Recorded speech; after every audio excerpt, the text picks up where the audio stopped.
There, everyone.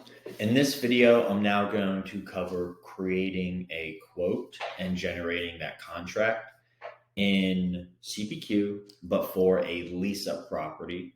So, either a new build or a property that has not yet started the leasing process for that community. And we're going to be billing them then for not stabilized, occupied units rather than all of the units at once. So, I'm back here at the opportunity, and it's going to be the same exact workflow as creating it for a stabilized quote. So you'll want to check all of your fields again, make sure the close date is correct. The launch date is your best guesstimate for when they're going to launch.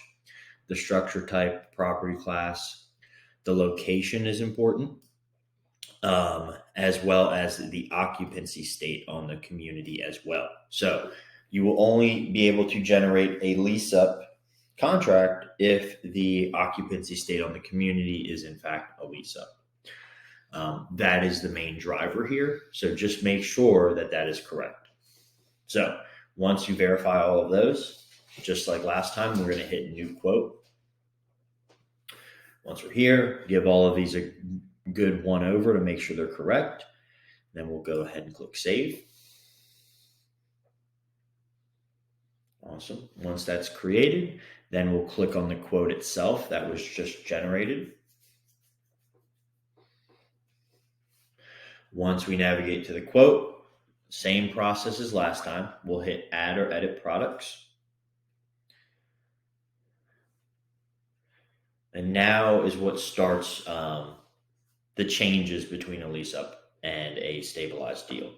So we'll click the lease up product rather than the stabilized product, and then go ahead and hit select.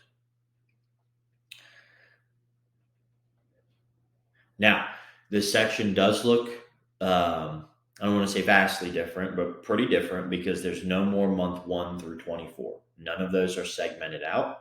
You just have two lines right here, one for lease up and one for implementation fee. The implementation fee works the exact same way as it does for the stabilized quotes. So the unit price will come over, aka how much the rate card says a implementation fee would be for a community with that many units. If you need to discount it, we have the same options here. You can do it on a percentage basis, or if you want to do it on a dollar basis, you can do that as well. Just like then, you can click calculate and you'll see it go through from the original price minus the discount. Then you'll see the net price and the subsequent total. Now, what's different for lease ups is it'll always say 1 unit and the price will always say 0, which I get is very unintuitive. So what this is essentially doing is it's going to always use the rate card price for a lease up. If you know that you're using the rate card price, you do not need to do anything here. You can just go ahead and click save. However, if you're not using rate card price, what you'll need to do is come over. You'll see this little blue list next to the trash can for the product name. If you click that, and it'll say view consumption schedule, like it does right here.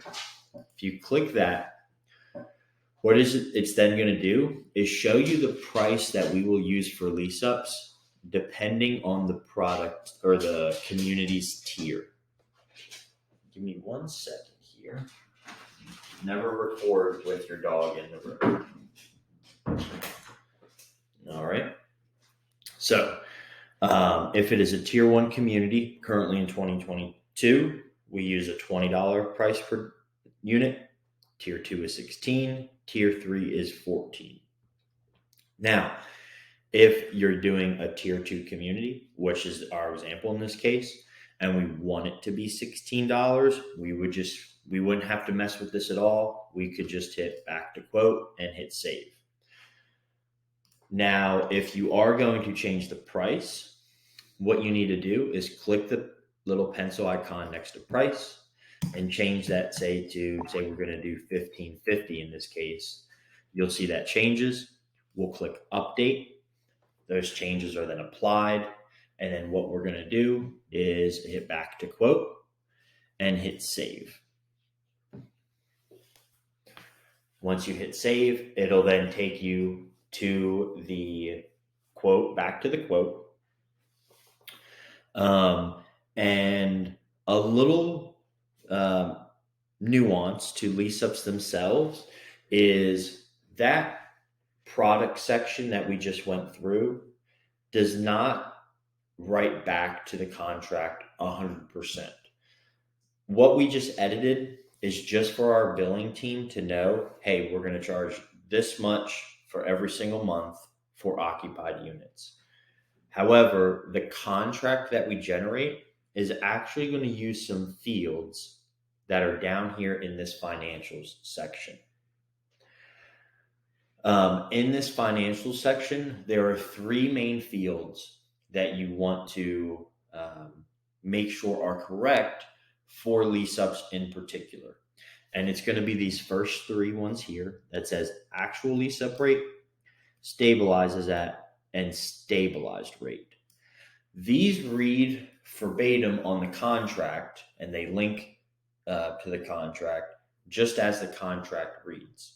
So if you haven't seen a lease up contract, I would definitely ask the RevOps team or someone on the sales team to send you one as an example. But it essentially reads, the community above will be billed at X price